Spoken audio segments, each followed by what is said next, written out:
आज नको, उद्या ऐकू. उद्या ऐकू. हा, पण असं सांग, तुला गाणं शिकावंसं वाटतं? खूप खूप. तुम्ही शिकवाल? इथं आहे तोवर शिकवीन, पण उद्या मिरज सोडून विश्रामपूरला परत गेल्यानंतर मग मी तिथे येईल तुमच्या बरोबर.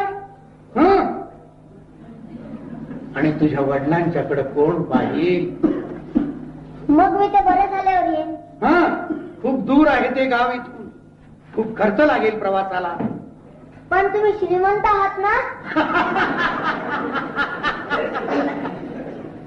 वा, छान. म्हणजे गुरुकडून प्रवास खर्च येणार. मग नको नको, मग मी आपला पाहिजे. मग ठरलं ना? अरे काय ठरलं? आजपासून मी तुमचा शिष्य. बरं बरं, काही हरकत नाही, तुझा हट्टच आहे. इथं असेपर्यंत शिकवीन तुला. मी येऊ आता? थांबा थांबा, जाऊ नका. आणखी काय राहिलं?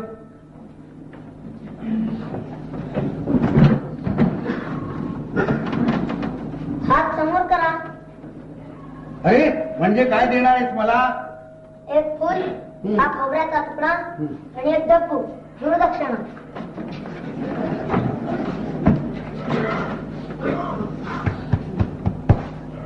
चिरंजीव, गुणवंत हो, मोठा गायक.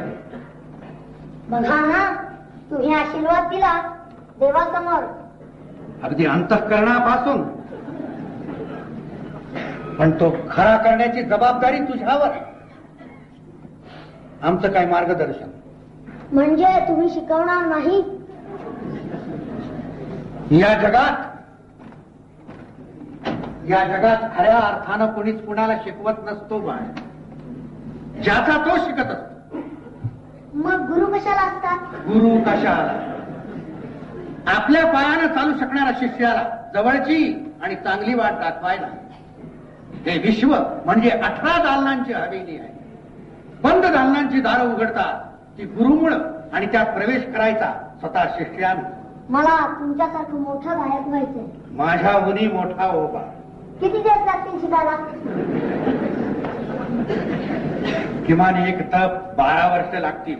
बापरे, मग 8चा दिवस फुकट जायला नको, सुरुवात करूया. पण आता मला तिकडे लवकर गेलं पाहिजे, जायला पाहिजे लवकर, उशीर झालाय. अगदी थोडा वेळ.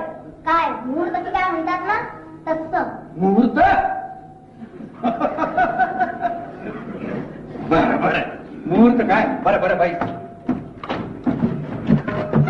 काय रे, इथं आम्ही आल्यापासून आमची सगळी गाणी पाठ करून ठेवली आहेस ना? हो. सगळी? हो. इथं 2 दिवस झाले मी एक तराणा म्हणतो, ध्यानात आहे तुझ्या? आहे. आहे बाई. मुहूर्त.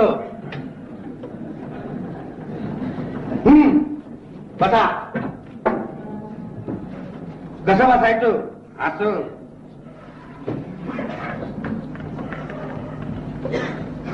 हा.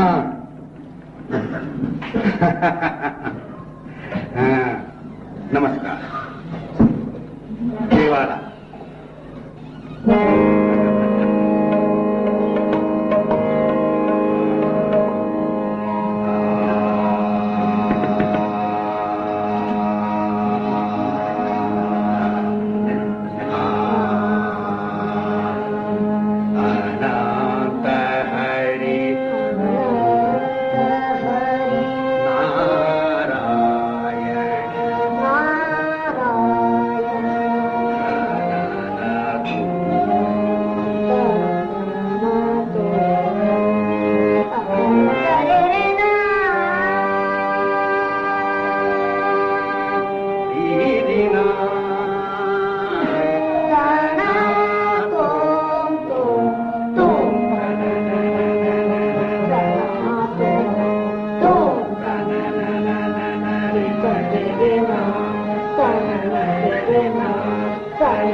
Thank you.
ते शिक्षण तसंच अर्धवट आहे. 6 महिने देखील पुरे झाले नसतील तर पंडितजी मिरज सोडून निघून गेले. एकाएकी मला न सांगता, मला न कळवता. हा तानपुरा देखील त्याने बरोबर नेला नाही. दवाखान्यात शल्यक्रिया झाली, यात माझी आई गेली. बाबा पार खचून गेले होते. तेवढ्या दिवाण साहेब तातडीनं मिरजेला आले. राजेसाहेबांचा खास निरोप घेऊन आईची उत्तरक्रिया आटपून लगेच निघावं लागलं बाबांना. कुणाचा निरोप घ्यायला वेळही नव्हता, तशी मनस्थितीही नव्हती. खैर बेटी, जो होना था सो हो गया, खुदा की मर्जी. बरं, पण सदाशिव, या 12 वर्षात तू शिकलास कुठं? शिकला कुणाला? पंडितजींनी बांधून दिली होती तेवढी शिकवली. जे कानी पडलं होतं तेच वारंवार रात्रंदिवस. पंडितजी आपला तानपुरा तिथे विसरते, पण त्यांचा ग्रंथ मात्र त्यांचे जवळ होता. अखेर 2 महिन्यापूर्वी माझ्या बाबांनी या जगाचा निरोप घेतला आणि मीही मिरजेचा निरोप घेऊन लगेच. पण तुला फार उशीर झालाय सदाशिव. म्हणजे पंडितजी आहे, पण ते कुठे ते कुणालाच ठाऊक नाही. आणि आता ते या संस्थांचे राजगायक सुद्धा राहिले नाही. मग त्यांची भेट होऊ शकली तरी ते तुला आता शिकवू शकणार नाही. का? कारण त्यांनी गाणं सोडलं. काय? पंडितजींनी गाणं सोडलं? शक्य नाही. गाणं हा त्यांचा प्राण होता. शिवाय त्यांना कसं वचन दिलं होतं, आशीर्वाद दिला होता. 12 वर्ष झाली त्याला, फार मोठा काळ. बरंच काही घडलं त्या अवधी. मग या हवेलीत आता राहता तरी कोण? महाताबे मौसकी खान साहेब आफताब हुसेन बरेली वाले या संस्थांचे नवे राजे. त्यांच्या समोर उभा असतो. नमस्कार. क्षमा करा मला, पण मी मला. हाँ बोलो बेटे बोलो, क्या मुराद है तुम्हारी? गाणं शिकायचं. म्हणजे पंडितजींनी गायनाचा संन्यास घेतला तर खरं असेल तर आपण मला आपला शागिर्द करून घ्या. आपण माझे गुरु व्हाल. जरूर जरूर, क्यों नाही. शिकण्याची एवढी आवड असलेले विद्यार्थी हे आम्हा उस्तादांचं भाग्य आहे. नाही तो हमारे जे भतीजे. अभी जनाब इन्हें तो जबरदस्ती रियाज में बिठाना पड़ता है. छोड़ो बात. अच्छा तो सदाशिव, हमें जरा कुछ सुनाओ. काय म्हणतो? ते म्हणतात काहीतरी गाऊन दाखव. मी म्हणते आता. हे बघ सदाशिव, बघ, तुला येत असेल ते, येत असेल तसं का. मला फक्त गळ्याची जात पाहिजे आहे. तेव्हा खुल्या दिलानं जा. अरे बाई आता घाबरू नकोस. बाई, त्यांना फक्त तुझा गळा कुठल्या जातीचा आहे तेवढंच पाहिजे.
उदासी है।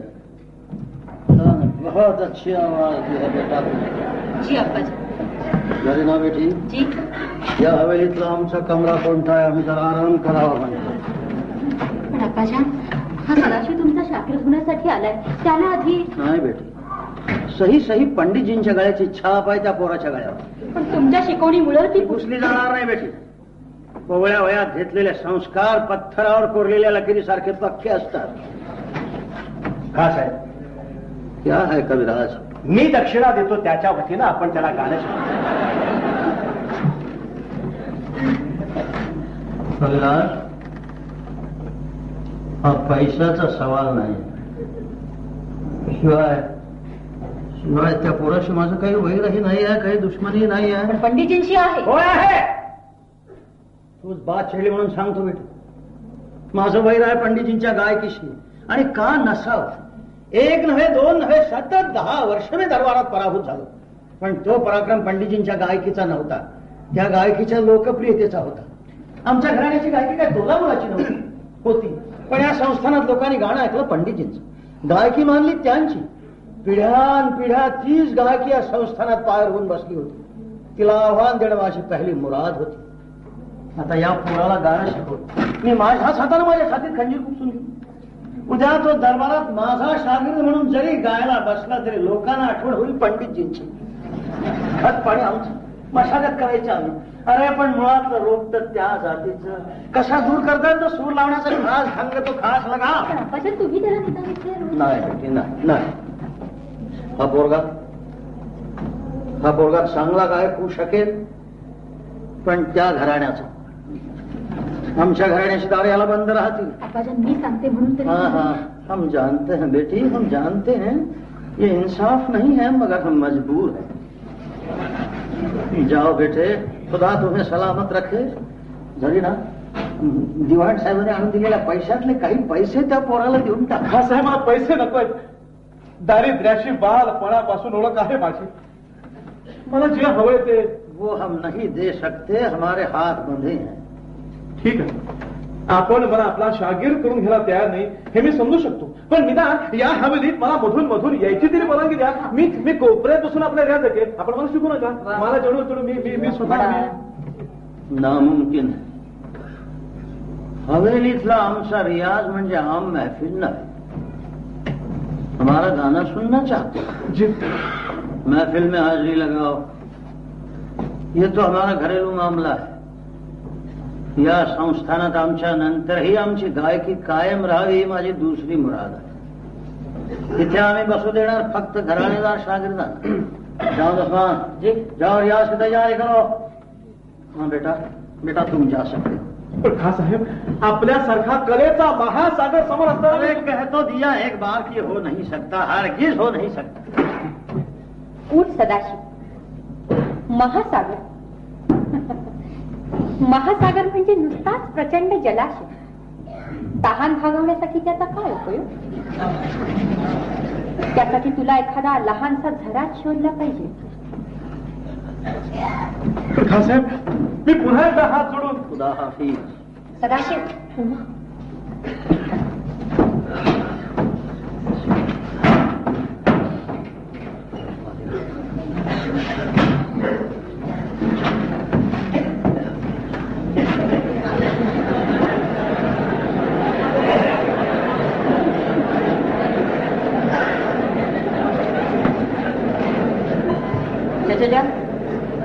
आम्ही तयार आहोत. सुरुवात करायची.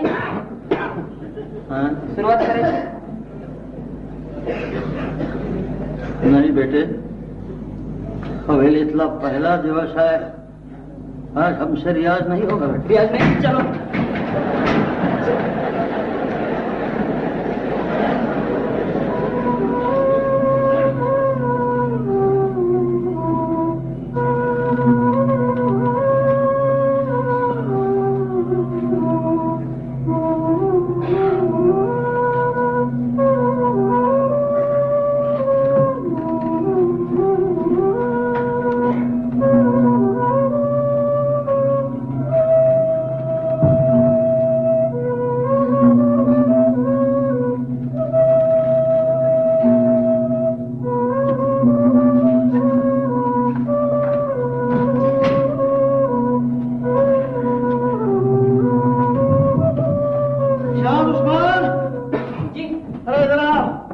कानपुर ले आओ, कानपुरे कानपुर ले आओ, कानपुर ले आओ। आज रियाज होगा, आज रियाज होगा, आज रियाज होकर ही रहेगा। या हवेली बोलणारे हे जुने सूर इथून निघून जायला हवेत कायमचे.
तुला काय झालं हसायला होणार काय? सूर्य मावळला नाही अजून तोच हा मालकंस. हो, हा मध्यरात्री होता म्हणजे बिझनेस झाला जरा जे हे प्रवाहाचे हिशोब लक्षात ठेवायचे म्हणजे मस्तकाला एक व्यायामच आहे. मानलं ना मला जमेल असं. किती दिवस चालायचे काय? तुझ्या आश्रयानं माझं जगण्यात धर्मशाळेत त्यापेक्षा काहीतरी उद्योग करायचा म्हणतो. काय करू? रियाज रियाज रियाज रियाज रियाज रियाज कशाचा? त्या चिरांचा त्या रागांचा म्हणजे काय होईल? म्हणजे ताल आणि सूर पक्का होईल तुझा. पण निदान मला तो पंडितजींचा ग्रंथ तरी आणून दे. अगं ती पोथी हवेली सोडताना कसून घेतला मी, पण नाही सापडली ती पोथी. कदाचित त्यांनी आपल्या बरोबर नेली असते. पण काय त्या ग्रंथाचा तुला काय उपयोग झाला असता? का? कागदावरची स्वरलिपी वाचता येते तुला? सरगम समजतं? आम्ही प्रयत्न केला असता. वाटतंय तिथं ते सोपं नाही सदाशिवराव. हो का? अनेक वर्षांचा सराव लागतो श्रद्धा घ्यायला. जा बघू सांग.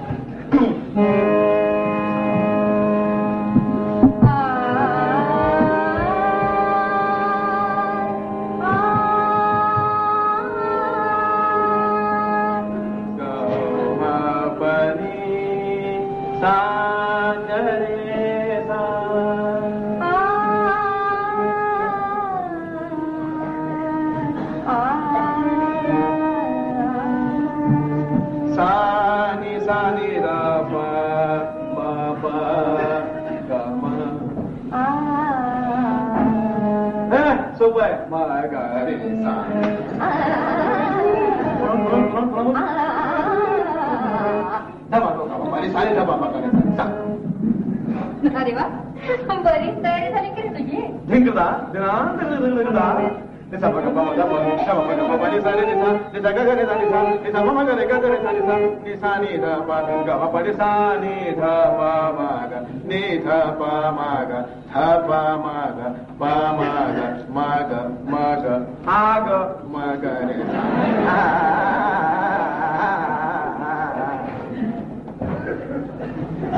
आता का मी गप्प होते.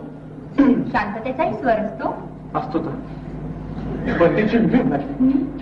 जगाचा हा भोताचा गदारोळ क्षणभर जरी थांबला तरी मंद सप्तकातला घन गंभीर असा गंधार ऐकू येऊन निसर्गाचा तर पूर्णतः नाद रहित अशा अवस्थाच नाही या जगात. कारण नाद रहित अवस्था राहू शकते फक्त आकाशात, पण आपण राहतो आकाशात. आपण तू राहत अशी नाद रूप स्मृतो ब्रह्मा नाद रूपो जनार्दनः नाद रूपा पराशक्ती तस्मानादात्मकम् जगत् नादरूपो. सदाशिव, आम्ही मिरजेला 8-10 महिनेच होतो. तेवढ्यात इतकं सारं शिकलास तू बाबांकडून? हिला ते शिकवायला बसते ना म्हणजे त्यांना स्थळ काळाचं भान कळत नसेल. आपल्या समोर ऐकायला बसला एक आजार मुलगा आहे असं देखील. आणि मी जे कानावर पडेल ते तो साठवून ठेवायचो. अगं त्याचा अर्थ समजो न समजो, कारण गुरु ते माझे ते. तर गुरुदक्षिणा देखील मिळाली होती त्यांना. एक खोबऱ्याचा तुकडा आणि पेशवाई ढब्बू. त्यावेळेला तेवढंच होतं माझ्याजवळ. आता त्या समोरून मला दर्शन देते ना तर त्यांच्यासाठी माझं हृदय काढून ठेवीन त्यांच्या समोर या हाताने त्या हातावर. इतकं मानतोस तू त्यांना? जन्मदात्यापेक्षा मोठा असतो गुरु. आणि त्यांची मुलगी म्हणजे गुरु भगिनी बहीण धाकटी.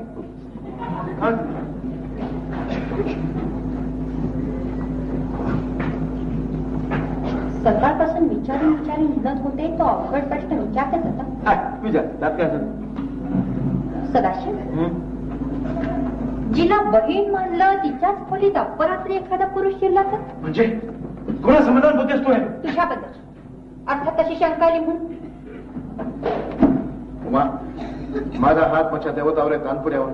तुझी शपथ करून सांग, या धर्मशाळेत स्त्रियांच्या दाना नक्की कोणत्या खोलीत राहतेस हे देखील अजून मला माहिती नाही. 6 महिने झाले तरीही. काल रात्री माझ्या खोलीत कोण आला तो? कोण? कोणतरी पुरुष, अगदी माझ्या हौशाशी. देव जाणे कशाला लागता तो. त्याच्या हाताचा स्पर्श मस्तकाला जाणवला म्हणून मी नाही, पण तो आला तसाच निघूनही गेला. तू ओरडली नाही, रखवाला हात मारली नाही? का नाही? कारण मला वाटलं ते माणूस माझ्या परिचयाचा, जवळचा. मी ओरडले तर अनर्थ होईल, पण आता समजतंय माझा गैरसमज झाला. सदाशिव, उमा थांब जरा. थांब उमा, थांब थांब थांब जरा थांब. पाहिलं पंडितजी, अशी आहे तुमची ही मुलगी. पंडितजी, तुम्ही बोलवलं म्हणून मी चक्रव्यूहात शिरलो तुमच्या आशीर्वादाच्या बळावर. पण तुम्ही मात्र पाठ फिरवली. तुमचं मार्गदर्शन राहिलं दूर आहे, पण साधं दर्शन देखील नाही. आणि ते नवे राजनायक मला आता शिष्यच मानायला तयार नाही. तरी देखील त्यांच्या हवेलीच्या महाद्वारावरून मी अनेकदा जातो. मुद्दाम वेड्या असेल. हा, आता कानावर काहीतरी पडेल म्हणून. हा, कधी कधी आपल्या रियाज येथे सूर येतात माऱ्यावर तरंगत तरंगत. बरं वाटतं थोडं किल्ल्याची वाला. परवा खिडकीतून एक खास आवाज तार ऐकवारी. 12 सुरांची दाणेदार पाणीदार मोत्यांचा सर्वसगळून सरसर सरसर सरसर. उतारात चलतो देव जाणे, तर पूर्ण चीज ऐकायला कुठं मिळाली. आणि त्यात सध्या तो चांद आला खासाहेबांचा पुतळ्या त्यानं हटकलं मला. मग इच्छा होती तर तिथे मला जास्त वेळ नाही थांबतात. त्या 2 भावामध्ये तू चांद आहे ना, तू जरा बरा आहे. तशी ती झाली ना खासाहेबांची मुलगी. त्या दिवशी मी हवेलीत प्रथम गेलो ना तर तिनेच माझी विचारपूस केली. फार चांगली आहे, शिवाय तुमच्या उमाची बाळ मैत्री पाठशाळेतली. पण पंडितजी, तुम्हीच विचार करा, एवढ्याशा ओळखीवर मी जर तिला म्हटलं की झाली ना मला तुमच्या हवेलीत, पण ते तिला पटणार नाही. ते शक्यच नाही, ते शक्यच नाही. का शक्य नाही? कोण तुम्ही? उमा कुठे? उमा आहे वर. मी आता तिला बोलू. हा सदाशिव, मला बोलायचं तिच्याशी, पण तुझ्याबद्दल. माझ्याबद्दल मी काय केलं बुवा? एक भयंकर गुन्हा आप्पाजांच्या दृष्टीने. काल मध्यरात्री ते राजवाड्यातून परत येत होते. त्यांचा मेणा या रस्त्यातून जात होता. तू इथं रियाजाला बसला होता. आप्पाजांना मेणा थांबवला थोडा वेळ. काय काल रात्री खासाहेब इथे थांबलं ते माझं गाणं आहे का? पण काय काय काल रात्री मी काय गात होतो? खानी मधली एक चीज. हा ती दे न कर साके परदेशामध्ये न कर साके. ठाऊक आता मला काय करायचं ते? स्वतः खासाहेबाची रचना आहे ती. मेरो ठार आणि ते स्वतःच ऐकत होते. माझं काही चुकलं का? फार मोठी चूक केलीस तू. पण धानी हा सार्वकालिक राग आहे. केव्हाही वर्षातली बहराची चूक मी ती केली. वेगळी चूक म्हणते सदाशिव. तू आमच्या घराण्याचा नाही. आता ते कसं शक्य आहे? कारण तुम्ही म्हणजे हे आणि मी म्हणजे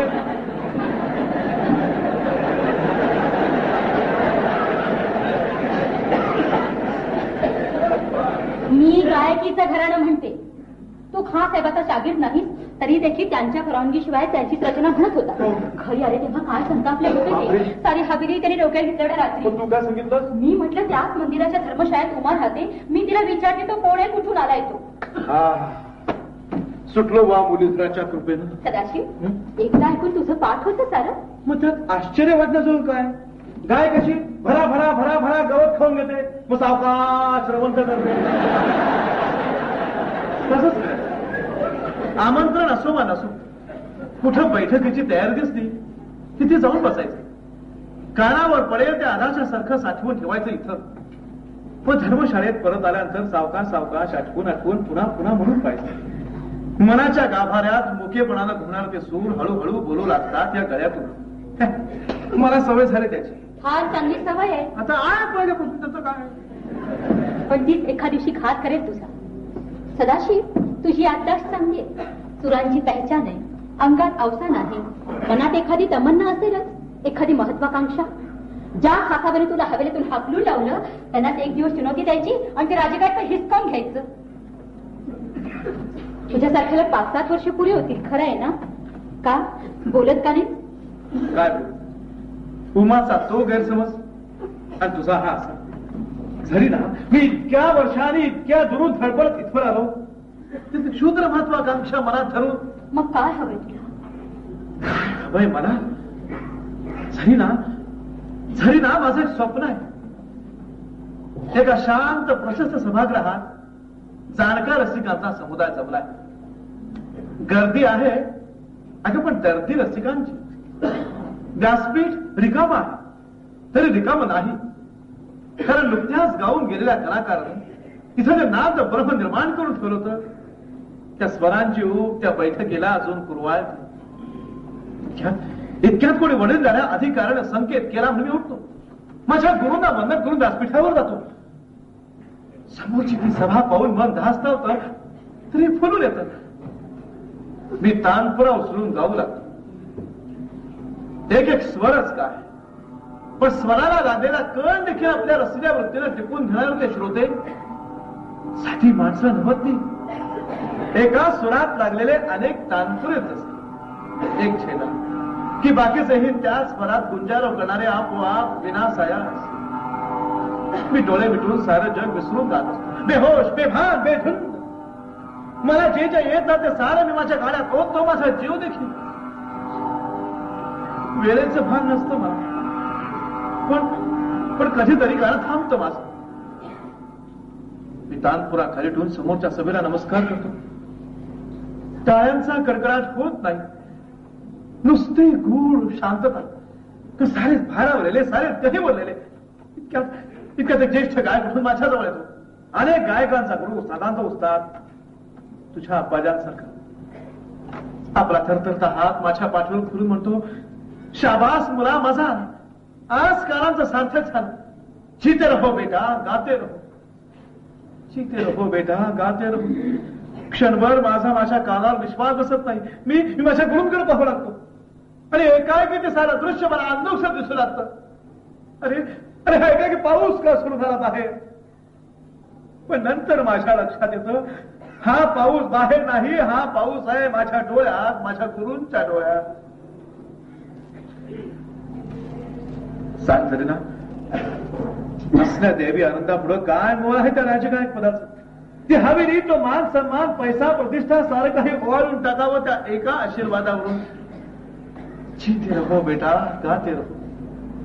कुठलाही कलाकार या क्षणासाठी जगत असतो, या क्षणापुरताच जगत असतो. एरवी तोही एक सामान्य माणूस, अगदी सामान्य. सदाशिव हे मोर पिसासारखं मुलायम मखमली स्वप्न उरी बाळगून तू इथं आला. पण पंडितजी इथं नाही. आणि माझे अब्बाजान तुला दारात उभं करायला देखील तयार नाहीये. म्हणून तर माझ्या डोळ्यासमोर सगळीकडे अंधकार पसरला आणि त्यातील प्रत्येक दार बंद. सदाशिव, एक मार्ग सुचू. जरा आडवळणाच आहे.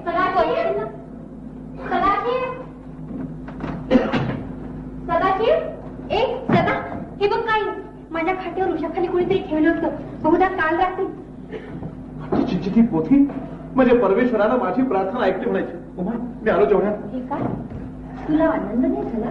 झाला, पण काळजात एक कळ निकृष्टी हा ग्रंथ पहा. याचा अर्थ पंडितजी काल रात्री इथे येऊन गेले आणि मला तुम्हाला आलो जेवढ्यात.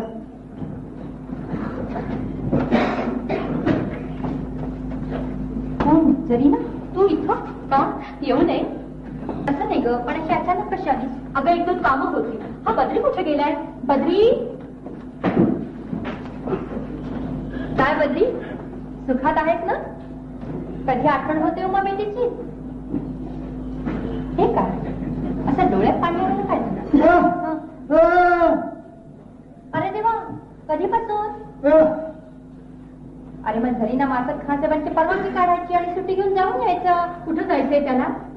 मथुरेला ग, तिकडे त्याची नात आजारी आहे आणि बघायला कुणी नाही. हात तिच्या एवढंच ना. जा बाबा, उद्या सकाळीच जा. 2-3 महिने पुरतील ना? मंदिरात जाऊन येतो. जाऊन या हा मौनी बाबा, पण लवकर. हा, कशाला म्हणते जरीना उमा? तुला कदाचित ऐकून वाईट वाटेल, पण उस्मानने हट्टच धरला म्हणून शेवटी अब्बाजान तयार झाले ती मुरलीधराची मूर्ती विकायला. काय, ती मूर्ती विकणार? अगं मी अब्बाजान. जरीना, माझ्या मुरलीधराला 100 वर्षांचं आयुष्य असो. कुणाला कविराज? या मुरलीधराला, जो आपल्याला आयुष्य देतो म्हणतात त्याला. कुठला मुरलीधर? तो मंदिरासमोर बाहेर पालखीत उभा आहे, तो मुरली घेऊन. म्हणजे ती हवेलीची मूर्ती इथे आलीये? आपण होऊन कशी येईल? परमेश्वर हे जग चालवतो असं म्हणतात, पण मी आज परमेश्वराला चालवतो. हवेलीपासून इथवर मिळण्यातून. म्हणजे अब्बाजांनी ती मूर्ती तुमच्या ताब्यात दिली? त्याने दिली नाही काही, मी घेतली. आज दुपारभर खास साहेबांशी माझा सुखसंवाद चालला. अगदी तार सप्तकात घृता लाईत. सामान्य लोक त्याला भांडण म्हणतात. मी म्हटलं, खास आहे, 6 महिन्यापूर्वी तुमच्या समोर चांदीच्या तबकात कलदार 100 रुपये ठेवले तुमचा गंडा बांधून शागिर्द होण्यासाठी. पण खास आहे, या दीर्घ अवधीत तुम्ही मला अनेकदा त्या नक्षीदार मखमली कोचावर बसवलं, पण एकदाही तानपुऱ्यावर बसवलं नाही. असं का? मला शागिर्द म्हणून स्वीकारण्यात तुम्हाला धोका वाटतो का? येत्या विजयादशमीला भर दरबारात तुम्हाला आव्हान देऊ तुमचं राजगायकपद मी हिसकावून घेईन अशी भीती वाटते का? हा, मग शरणपत्र लिहून द्या, हा मी निघालो. मग अब्बाजान काय म्हणाले? अब्बाजान दुसरं काय म्हणणार? ही कुठली भाषा? ही भाषा ना, हा त्यांच्या हुक्क्याचा ठेका. मला आला राग नाही, म्हणजे सहसा मला राग येत नाही संगीतातले सोडल्या.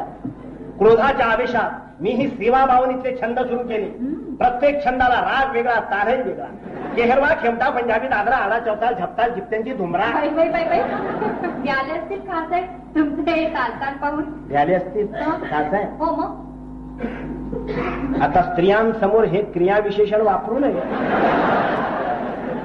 पण ते अगदी गर्भगणित झाले. म्हणाले, कविराज तुमचे रुपये नकोत, मोहरा नकोत, पण तो झुमरा आवडा. मी म्हटलं, बांधा गंडाळा मणिबंधावर. तर म्हणतात कसे, कविराज ती रुपयांची थैली परत घ्या. मी म्हटलं, परत कशी घेऊ? आधीच कवी, त्यातून ब्राह्मण.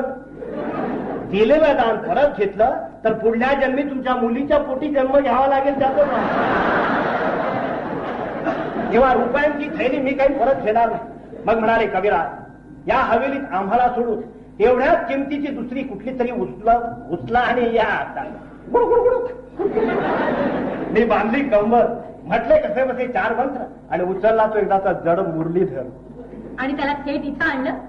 मग घरी घेऊन जाऊ. हा, घरी देव खूप आहे, पण देवता मात्र एकही नाही. असो झरीना, त्या विषयावर मला तुझ्याशी पुढे केव्हा तरी सविस्तरपणे बोलायचं. तूर्त त्या निर्वासित परमेश्वराची काही सोय. त्याला हे आणला तरी चालेल. इथं आणला तर चालेल? त्या पालखीतून चला, उशीर नको आता. हो, रीना देवी, तुमच्या प्रेमळ परवानगीनं मी तुमचा मुका घेतला तर? कविराज, हे बदतमीजी वाटेल की अहो, तुमचा काहीतरी गैरसमज झाला. नाही, खरोखरच गैरसमज झाला. अहो, मला एवढंच म्हणायचं होतं, खरोखर मला एवढंच म्हणायचं होतं की ती जड पाषाण मूर्ती मी एकट्यानं इथे आणण्यापेक्षा तुमचा तो मुका नोकर बद्री प्रसाद मदत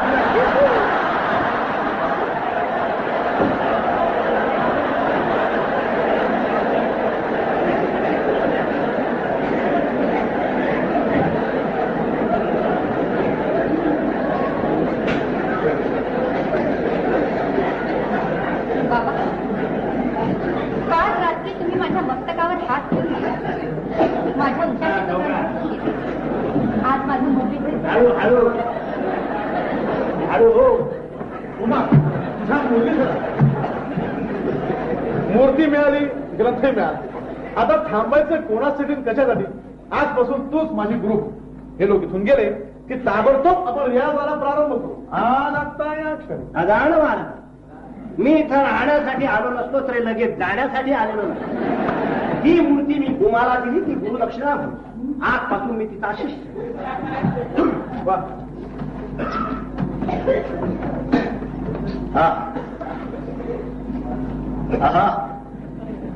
ही श्यामल संध्या वेळ. या संधीत प्रकाशात राग मुलतानी शुभारंभ करूया. उमा, तू सांग, मी गात.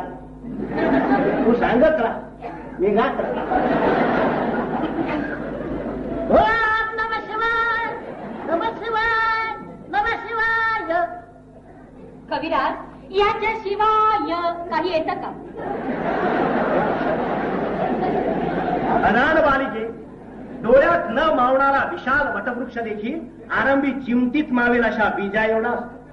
आज तुम्हाला हसतेस गालातल्या गाला, पण येत्या विजयादशमीला बघ. म्हणजे कविराज, तुम्ही देखील उमा जवळ गायन विद्या शिकणार. गायन विद्या नव्हे, गायन कला. तेच ते नव्हे. अनार बालका, विद्या वेगळी, कला वेगळी. विद्या बाहेरून आपल्यात शिरते, कला आतून बाहेर. विद्येसाठी केवळ मस्तक पुरे, पण कलेसाठी मस्तक आणि हृदय दोन्ही हवे. अरे, विद्या जगाचं कोड सोडवते, तर कला जगाचं कोड घडवते. अरे, विद्या देता येते रे अशी सुपारी सारखी, पण कला उचलावी लागते तपकिरी सारखी. आता तुमच्या या क्षेत्राची उपमा द्यायची म्हणजे विद्या ही तालासारखी असते, ती शिकता येते, शिकवता येते. पण कला ही लई सारखी असते, ती अंगात असावी लागते, जन्माला येताना तिथून आणावी. आज दुपारभर खासाहेबांना मी हेच सांगत होतो. खासाहेबांना कुणाला अपाजांना? त्यांना समजत नव्हतं तरी. रागमालेबद्दल आमचा सुखसंवाद झाला तेव्हा म्हटलं, खासाहेब, एखादी रागमाला म्हणजे नुसती फुलांची ओंजळ नव्हे, नीट गुंफलेला हार आहे. म्हणजे आज तुम्ही रागमालेबद्दल बोला? होय. आणि शेवटी सांगितलं, खासाहेब, अहो खासाहेब, माझं डोकं चालतं तसं माझा गळा चालत नाही. माझ्याजवळ संगीत विद्या आहे, पण संगीत कला नाही. एवढी तुम्ही द्या. तुम्ही म्हणा त्या प्राण्याच्या कातड्याचे डोळे काढून आपले डोळे ठेवून.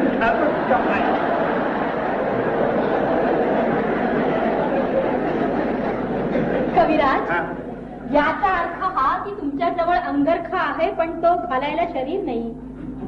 अरे अगाण बालिकी, कसली बेसूर उपमा दिलीस एका सुरेल बापाची मुलगी. साखर मिळाली तर कुठल्या वर्षी.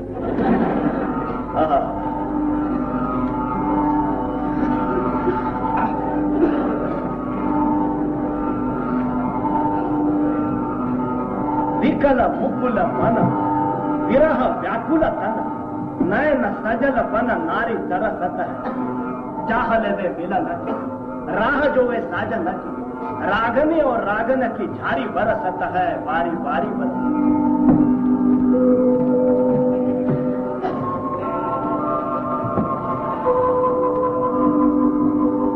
ती विरहोत्कंठिता मानिनी प्रणयनी अशी सज्जात उभी आहे, वाट पाहत आपल्या प्रियकराची, दिलाच्या सुलतानी. सूर्यदेव असता जलाकडे निघाले. तिचा प्राण सखा तिच्या मंदिराकडे यायला निघाला असेल. ती प्रतीक्षा करते.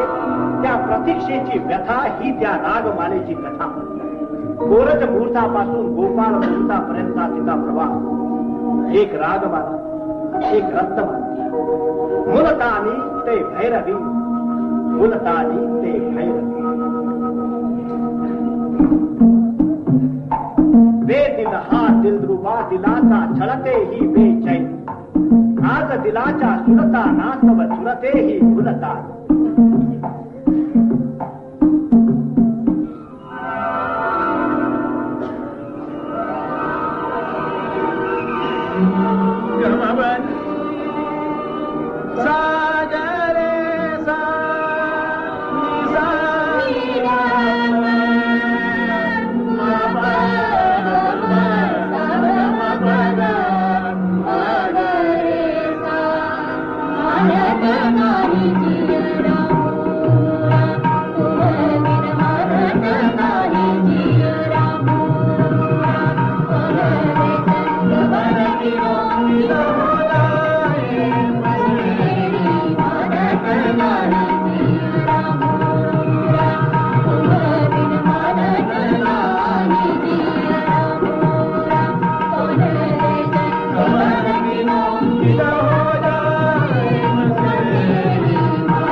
माझ्या प्रियकराचा निरोप घेऊन ते कबूतर आलं असेल माझ्या मंदिरात. पण छेची, त्याची चोच रिकामी दिसतात, पाय देखील मोकळेच दिसताय. कशाला आलं हे मुक पाखरू इथं? कशाला? मंदिरी हा पारवा का व्यर्थ शोधी गारवा. उष्ण हे निश्वास माझे धुंद गाती मारव.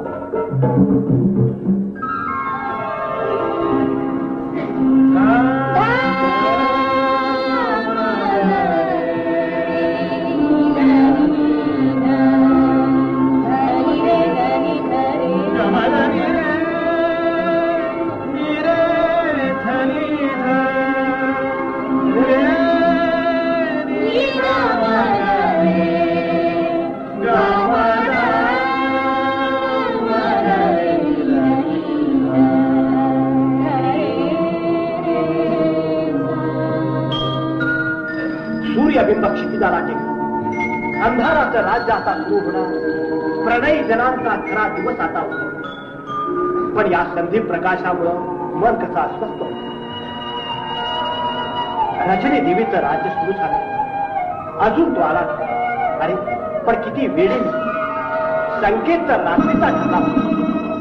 मी दुकानात प्रतीक्षा करतो. जर सखे जर आपल्याला तयारी करायला, त्याला हे मंदिर कसं प्रसन्न दिसायला. कमल चरण करीत स्मरण नमन सर्व मंगला. धन मन हो भाव सुमन यमन एक रंगला.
चावून जाईल.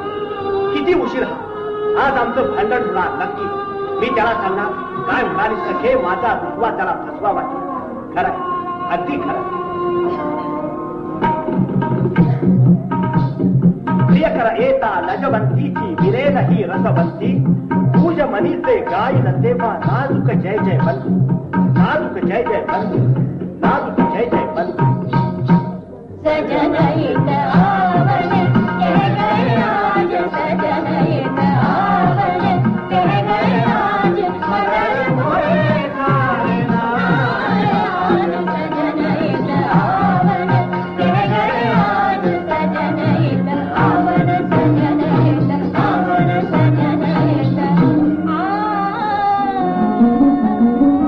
दुसरा प्रहरी संपला. हा कसला जीव घेणारा खेळ.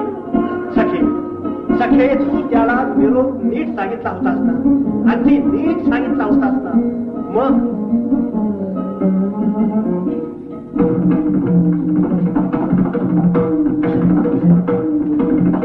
मध्यरात्र उंबरठ्यावर सुटला नाही उखाण, शहाण्यासही वेड नाभी हा अखला खुळा अडाण.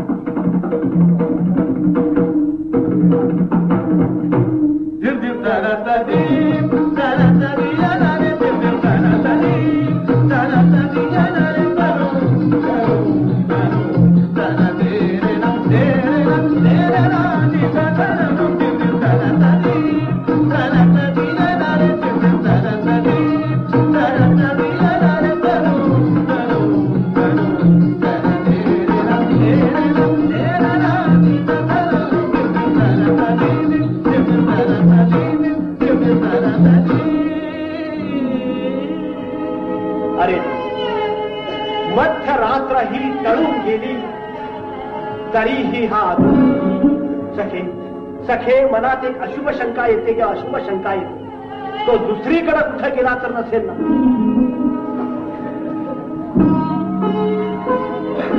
सवतीच्या मंदिरात रमला माझा मानस हंस, वंचक झाला वंचक सकये मुखरित मालव कंस.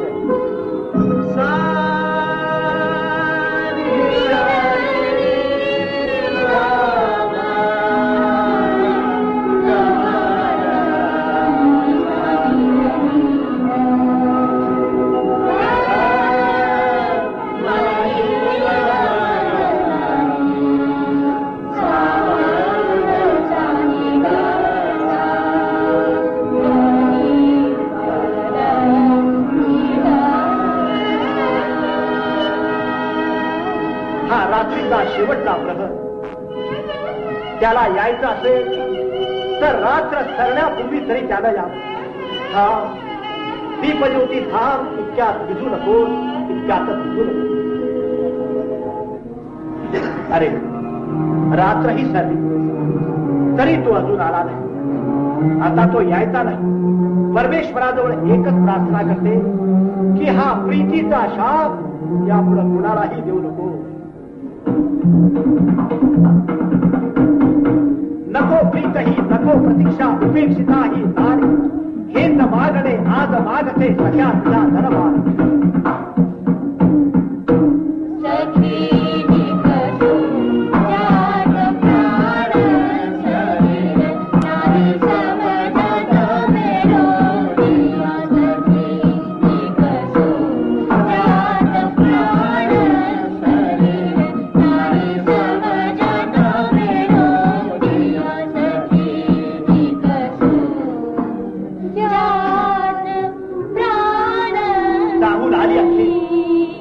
पहाटे दिव्याची ज्योत विजू विजू झाली. आकाशातला मंद प्रकाश देखील हळूहळू थांब चंद्रा थांब, थांब रे थांब, थांब चंद्रा परत असती का आवरोनी शर्वरी. कुठ बरी ही सावरील मज विरहिणी ना थांब.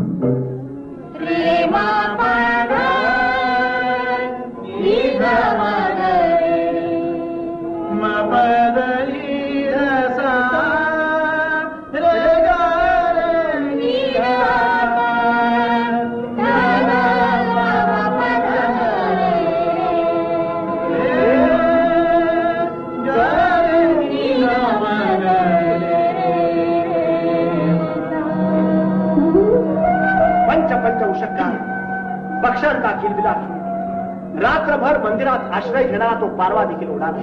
तो आज आला नाही तरी उद्या येईल. छे छे, दिवस तर उगवला म्हणजे काल तो आला नाही, पण आज येईल, अगदी नक्की येईल. रात्र सरली तरीही उरली प्रीतीची ही थोरली, शब्द होती मूक तेव्हा रंग तेही भैरवी.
काय कविराज, तुमच्या डोळ्यात पाणी?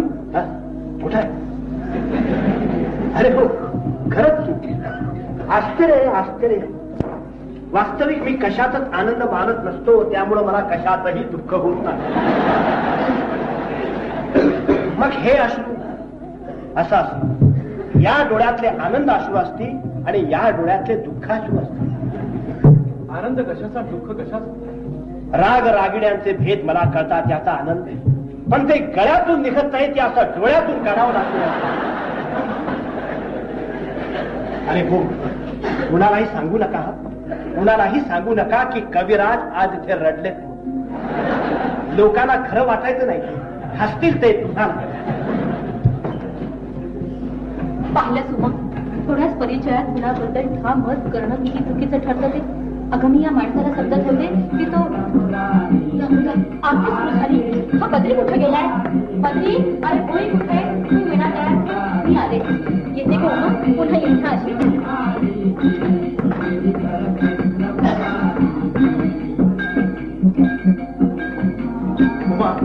आरती सुरू झाली, आपण देवळात जाऊया. हा चला, बाई तिथे बाबांच्या समोर. आता यापुढे तुझं देऊळ हेच आणि पूजा समोर घे तो ग्रंथ आणि उघड त्याचं शेवटचं पान. शेवटापासून सुरुवात करायची. उघडलंच पान? हो, ठीक आहे. आता तेही उचल आणि त्याखाली काय आहे ते बघ. असा तो पेशवाई ठप्पू 12 वर्षापूर्वी दिलेला पंडितजीने जपून ठेवला, पण त्याला माझी आठवण होती. त्याने खरोखर मला आपलं शिष्य मानलं होतं. मी धन्य झालो वा, मी धन्य झालो. खऱ्या अर्थानं धन्य होशील त्या दिवशी, ज्या दिवशी या राजगार पदावर पुन्हा पंडित भानुशंकरांची घरंदाज गायकी प्रतिष्ठित करून दाखवशील. आता हीच मग भानुशंकराला तुझी सुरुवात करूया.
बात है दिवान साहब, हैं? दिवान साहब, क्या कर रहा है?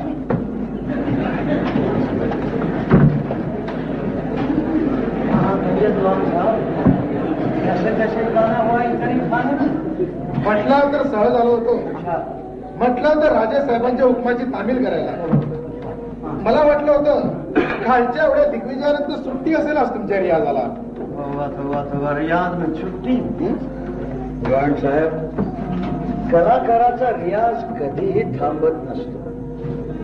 अहो, जनात वावरताना सुद्धा मनात गुणगुणणं चालूच असतं. रात्री स्वप्नात सुद्धा सूर येतात. त्या सुरांना पंख असतात, त्या सुरांना सुगंध असतो, एक अजीब और गरीब खुशबू. मेरे कहने का मतलब यह है, रियाज आला आज छुट्टी नहीं. चाहे आसमान की बिजली टूट पड़े, रियाज चलता ही रहेगा. पाहिलं दिवाण साहेब, केवढा उल्हास आहे या पोरांना गाणं शिकण्याचा. अहो, नाही तर तो बिचारा सदाशिव अहो दारोदार माधुकरी मागतो हो संगीतासाठी. मला वाटलं फार दरबारात माझ्या समोर बसून मला दाद देतो. मला वाटलं तुम्ही उठवा त्याला तिथून. संगीताचं त्याला काय कळतंय? दुठाचार्यापासून मान डोलवत होता तुमच्या समोर. बदतमीज. त्या पोराला संगीतातलं काय कळतं? बेटा उस्मान, अरे तुझ्याच वयाचा असेल रे तो पोरगा. अरे पण आज त्याचा काळा जिथं पोहोचतो तिथं तुझी नजर सुद्धा तुम्ही सदाशिवचं गाणं कुठं ऐकलं अब्बाजान? अरे हमारे दीवान साहब की मेहरबानी है ना बेटी. म्हणजे कल इनकी यहाँ दावत थी. यहाँ दावत? हाँ, तो क्या था वो भली नाम है उसका? अब ऐसी कुछ है बेटी को, क्या कहते हैं उसको, वो 70 रावण. तुम्हाला सत्यनारायण म्हणायचं असेल अब्बाजान. सदाशिवचं गाणं तसंच राहिलं. हा, देखा जान, सदाशिवचा विषय निघाला म्हणजे कान कशी टवकावून बघते बघा, जशी का हिची त्याच्यावर. अरे छान बेटा जी. अरे या पोराने आज सकाळपासून काहीही खाल्लेलं दिसत नाही. ज्याला त्याला चावत सुटलाय. त्याच्या अंदर कुछ खाना पिना खिला. हाँ, बदतमीज लड़का है. हाँ तो बेटी, मैं कल दीवान साहब की कोठी पे गया था. अरे बहुत जबरदस्ती ले गए जनाब मुझे प्रसाद खाने.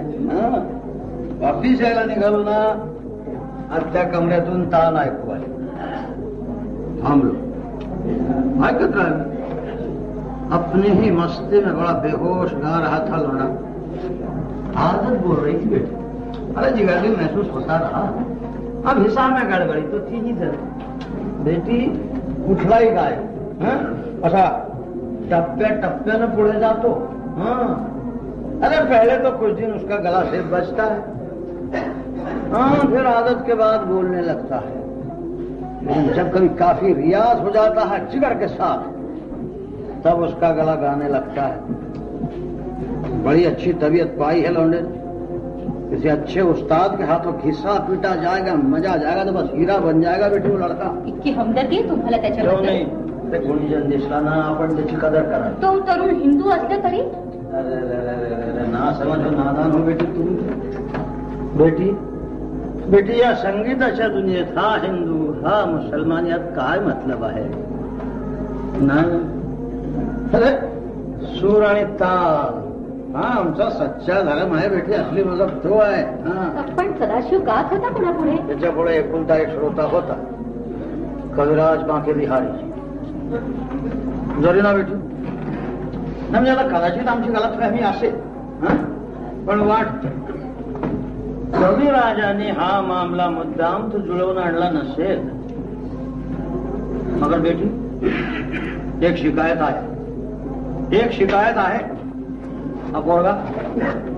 हा पोरगा आमच्या चिजा चोरतो आणि पंडितजींच्या ढंगाने गातो. चिजा चोरतो? दिवाण साहेबांना खुदा ऑफिस करून मी बाहेर निघालो, पालखीत बसलो, तेवढ्यात त्या पोरानं दुसरी चीज सुरू केली, मारू बिहार. अब्बाजान, मारू बिहागवर तुमच्या एकट्याचीच मालकी आहे? नाही, कबूल आहे, कबूल. अरे पण निदान आम्ही बांधलेल्या चिजांवर तर आहे. आदल्या दिवशी चांद उस्मानला मी ती चीज शिकवत होतो. बोई आपले क्षमा गुना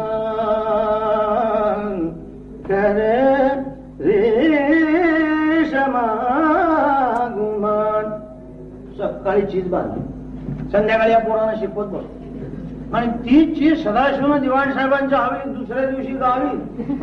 कदाचित चांद किंवा उस्माने त्याला शिकवलं असणार. नाही बेटे, नाही नाही. अरे त्या पोरांची सदाशिवची ज्यादा जान पहचान नाही आहे. शिवाय काल 24 घंटे पोरं इथं हवेलीत होती. बेटी तू मला हे सांग, अरे जी चीज या पोरांच्या गळ्यावर पुरती चढली नाही ते त्याला काय शिकवणार का?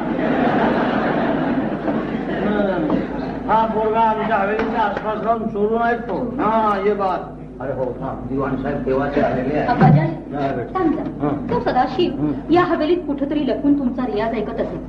अशक्य नाही म्हणते, कारण ते उमाला या हवेलीतल्या सगळ्या जुन्या चोर वाटा माहित असणारच. आपण तुमच्या लक्षात आलं तर तुम्ही काय कराल? नाही म्हणजे सहज विचारते मी. पण मी सहज सांगत नाही बेटे, मी मुद्दाम सांग. ही मूर्ती तिथून हलवल्यानंतर शाही कटार तिथं ठेवली आहे मी, आणि त्या कटारीला एक खून माफ आहे. विचार दिवाण साहेब. पण एवढ्याच्या घटनाबद्दल एवढी सजा?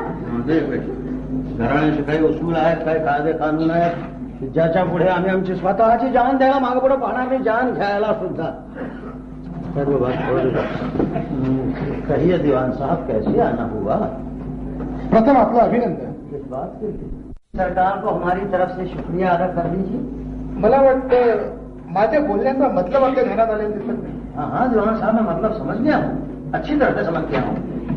म्हणजे राजे साहेबांनी कालची आमची सेवा मंजूर करून घेतली.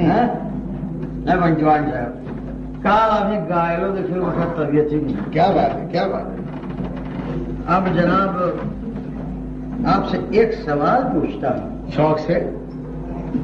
नाही म्हणजे तुम्ही पंडितजींची गायकी अनेक वर्ष ऐकली आहे. हो, ती मनमुराद ऐकली. आमची गायकी अलीकडे ऐकता आहात. ऐकतोय की.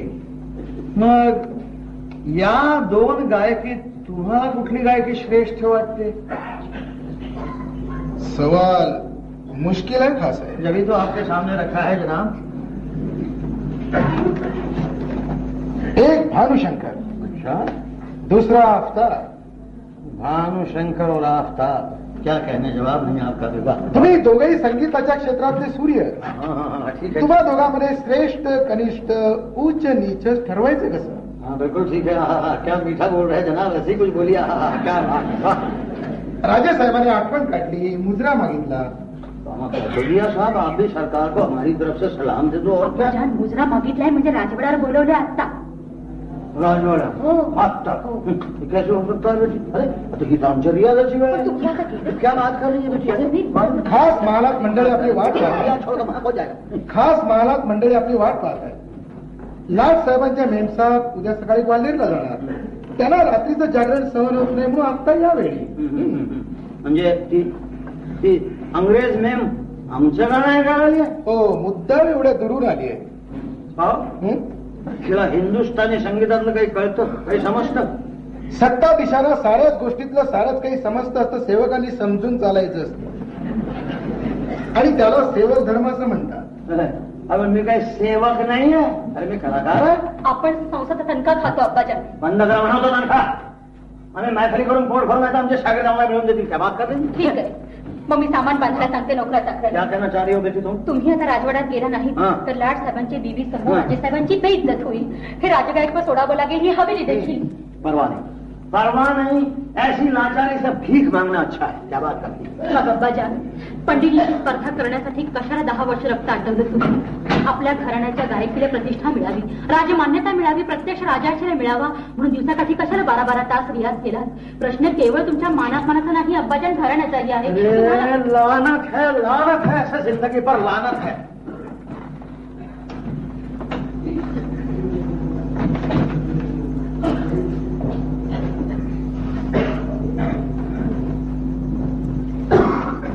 ठीक है, ठीक है, हम जाएंगे बेटी, जरूर जाएंगे, जरूर जाएंगे. लोकांना कळलं पाहिजे ना, आम्ही वाघ आहोत. मोहर्रमच्या ताबुतासमोर नाचणार. आम्ही यायचं कशाला? ती बालगडी जमाता मेम झाला की तिथं केसाळ कुत्र खेळायला. यहाँ रियाज कौन जाएगा? तुम्हारा चाचा? नहीं लाओ लाओ।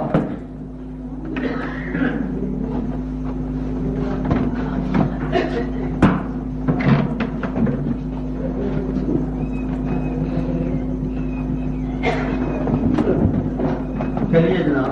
जी पहले आप। चलिए मैं आप ही के साथ आ रहा हूँ। आइए।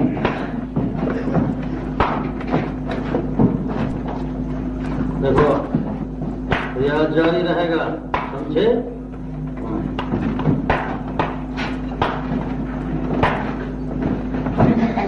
रियाज जारी रहे। चलो हंसे क्या हो?